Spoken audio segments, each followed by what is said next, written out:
Halo, assalamualaikum warahmatullahi wabarakatuh. Anak-anak, untuk hari ini kita akan meneruskan latihan soal di mana pada video sebelumnya sudah kami bahas dari soal nomor 1 sampai dengan soal nomor 15. Nah, ini adalah lanjutannya. Jadi sekali lagi Bapak mengingatkan kepada kalian, ini adalah soal supaya kita lebih memahami lagi materi di mata pelajaran, khususnya di tentang sejarah perumusan dan penetapan Pancasila bab 1 mata pelajaran PPKN kelas 7. Baik, langsung saja pada soal nomor 16. Badan bentukan Jepang yang berjasa merumuskan dasar negara Indonesia adalah titik-titik. A. KNIP, B. Peta, C. BPUPKI, D. Kostrad. Kira-kira pilihan jawaban yang tepat adalah jawaban yang tepat adalah Badan Penyelidik Usaha Persiapan Kemerdekaan Indonesia. Jawabannya adalah yang C. Dasar negara berhasil dirumuskan oleh BPUPKI yang merupakan badan bentukan dari Jepang. Baik, kita lanjutkan pada soal berikutnya, nomor 17. Rumusan dasar negara Indonesia yang sah dan benar tercantum di dalam titik-titik. A. Piagam Jakarta, B. Pembukaan Undang-Undang Dasar 1945, C. Dekret Presiden, D. Keputusan Presiden. Kira-kira pilihan jawaban yang tepat adalah bahwa rumusan dasar negara Indonesia yang sah dan benar tercantum dalam Pembukaan Undang-Undang Dasar 1945. Jawabannya adalah yang B. Rumusan dasar negara Indonesia yang sah dan benar tercantum di dalam Pembukaan Undang-Undang Dasar 1945 alinea keempat. Soal berikutnya nomor 18. Rumusan Pancasila khususnya sila 1 dalam Piagam Jakarta banyak ditentang oleh wakil bangsa Indonesia dari Indonesia bagian titik-titik. A. Timur, B. Barat, C. Tengah, D. Utara. Kira-kira pilihan jawaban yang tepat adalah jawaban yang tepat bahwasanya Pancasila khususnya sila pertama itu banyak ditentang dari wakil bangsa Indonesia dari Indonesia bagian timur. Jawabannya adalah yang A. Rumusan Pancasila khususnya sila pertama dalam Piagam Jakarta banyak ditentang oleh wakil bangsa Indonesia di bagian timur karena mayoritas masyarakat di wilayah timur beragama non-muslim. Kita lanjutkan pada soal berikutnya, nomor 19. Perhatikan data berikut ini. Yang pertama adalah Insinyur Soekarno, yang kedua Mr. Marimis, yang ketiga Haji Agus Salim, yang keempat adalah Ahmad Subarjo. Tokoh-tokoh di atas yang merupakan anggota Panitia 9 adalah titik-titik. A. 1, 2, 3, B. 1, 2, dan 4, C. 1, 3, dan 4, D. 2, 3, dan 4. Kira-kira pilihan jawaban yang tepat adalah yang merupakan anggota, di sini yang ditanyakan adalah anggota dari Panitia 9. Jawabannya adalah Mr. Marimis, Haji Agus Salim, dan Ahmad Subarjo, berarti 2, 3, dan 4. Jawabannya adalah yang D. Nah, beberapa anggota Panitia 9, yang pertama adalah Insinyur Soekarno. Nah, Insinyur Soekarno itu bukan anggota, melainkan ketua. Nah, yang kedua setelah Insinyur Soekarno itu adalah yang kedua adalah Muhammad Hatta, Muhammad Hatta. Nah, yang kedua adalah Muhammad Hatta. Yang ketiga adalah Mr. Ahmad Subarjo. Yang keempat adalah Mr. Muhammad Yamin. Yang kelima adalah Kiai Haji Wahid Hasim. Yang keenam adalah Abi Kusno Cokro Sujono. Yang ketujuh adalah Abdul Qohar Muzakir. Yang kedelapan adalah Haji Agus Salim. Dan yang terakhir adalah Mr. Amarimis. Nah, itu adalah Panitia 9, beberapa anggota dari Panitia 9. Jadi yang kedua itu adalah Muhammad Hatta. Soal selanjutnya nomor 20. Tolong menolong dalam kehidupan sehari-hari merupakan wujud pelaksanaan Pancasila khususnya sila yang berbunyi A. Ketuhanan yang Maha Esa, B. Kemanusiaan yang adil dan beradab, C. Persatuan Indonesia, D. Keadilan sosial bagi seluruh rakyat Indonesia. Jadi yang ditanyakan dalam soal nomor 20 ini adalah implementasi sila keberapa bahwa dari tolong menolong ini dalam kehidupan sehari-hari. Kira-kira pilihan jawaban yang tepat adalah Ya, jawaban yang tepat adalah tentang kemanusiaan yang adil dan beradab. Jadi dari implementasi sila yang kedua. Tolong menolong dalam kehidupan sehari-hari merupakan wujud pelaksanaan Pancasila, khususnya sila kedua yang berbunyi kemanusiaan yang adil dan beradab. Jadi tentang kegiatan kemanusiaan itu bisa termasuk dari salah satu contohnya dari implementasi kemanusiaan yang adil dan beradab atau penerapan Pancasila sila kedua. Kita lanjutkan pada soal nomor berikutnya, nomor 21. Pancasila sebagai ideologi negara dipergunakan untuk titik-titik. A. Menentukan tujuan cita-cita negara. B. Landasan penyusunan program pembangunan. C. Mengatur penyelenggaraan roda pemerintahan. D. Landasan umum kehidupan berbangsa dan bernegara. Kira-kira pilihan jawaban yang tepat adalah bahwa Pancasila sebagai ideologi negara itu dipergunakan untuk landasan umum kehidupan berbangsa dan bernegara. Pancasila sebagai ideologi negara dipergunakan untuk landasan umum kehidupan berbangsa dan bernegara. Baik, kita lanjutkan pada soal nomor 22. Perhatikan rumusan Pancasila berikut.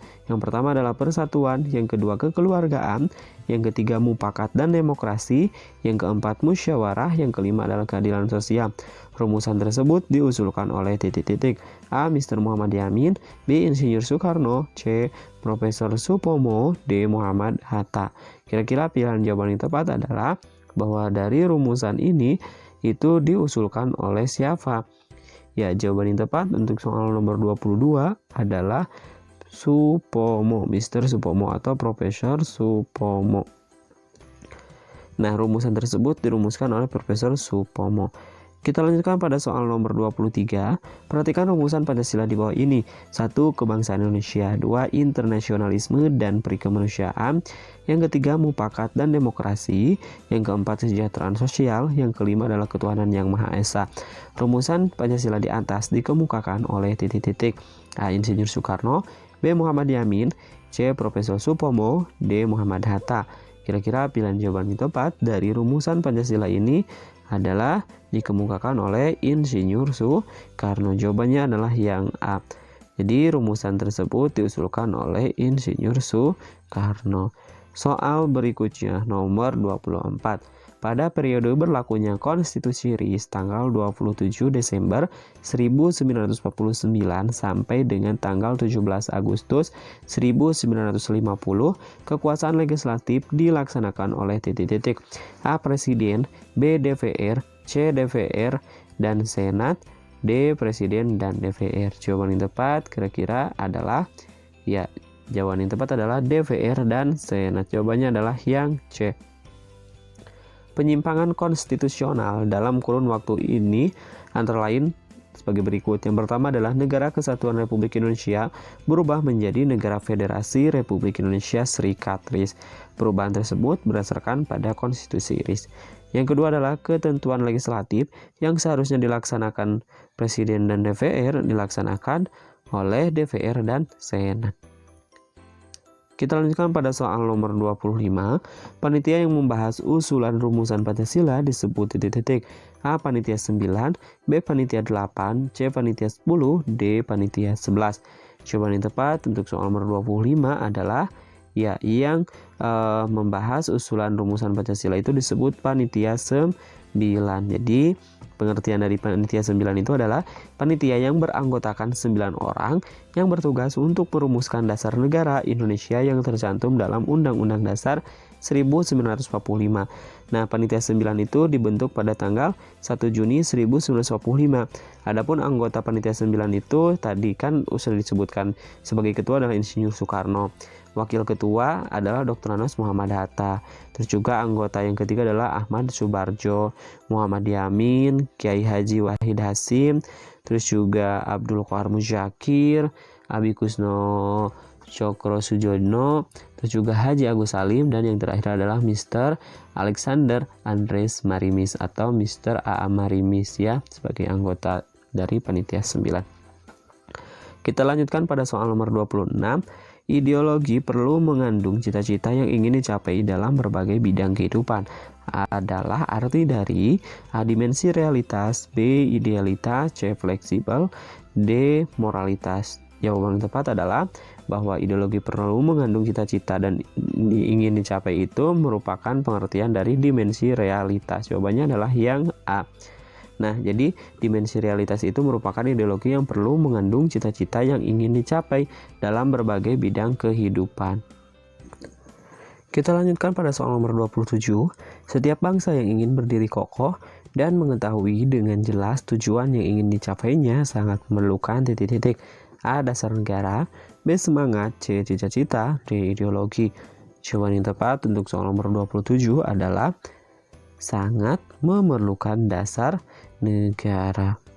Nah, jadi setiap bangsa yang ingin berdiri kokoh dan mengetahui dengan jelas tujuan yang ingin dicapai ke depannya itu tentunya sangat memerlukan dasar negara atau pondasinya seperti itu. Kita lanjutkan pada soal nomor 28.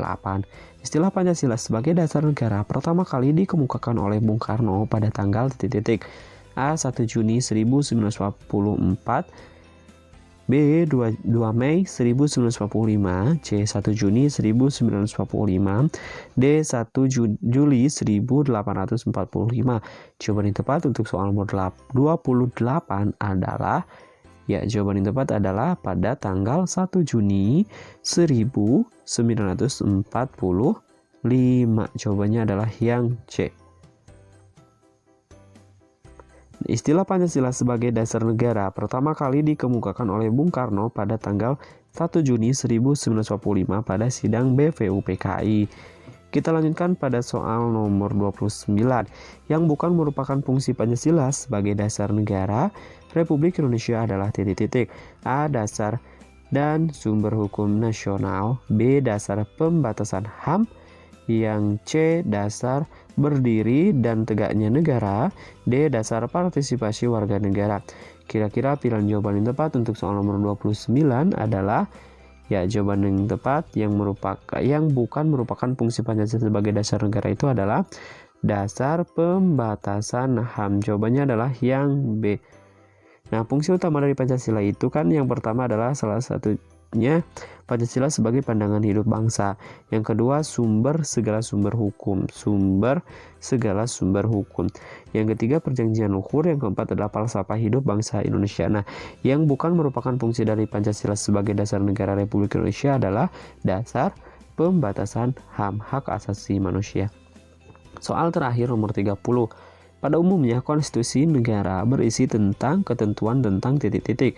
A. Dasar negara, B. Pembagian kekuasaan negara, C. Hak asasi manusia, D. Jawaban A, B, dan C benar.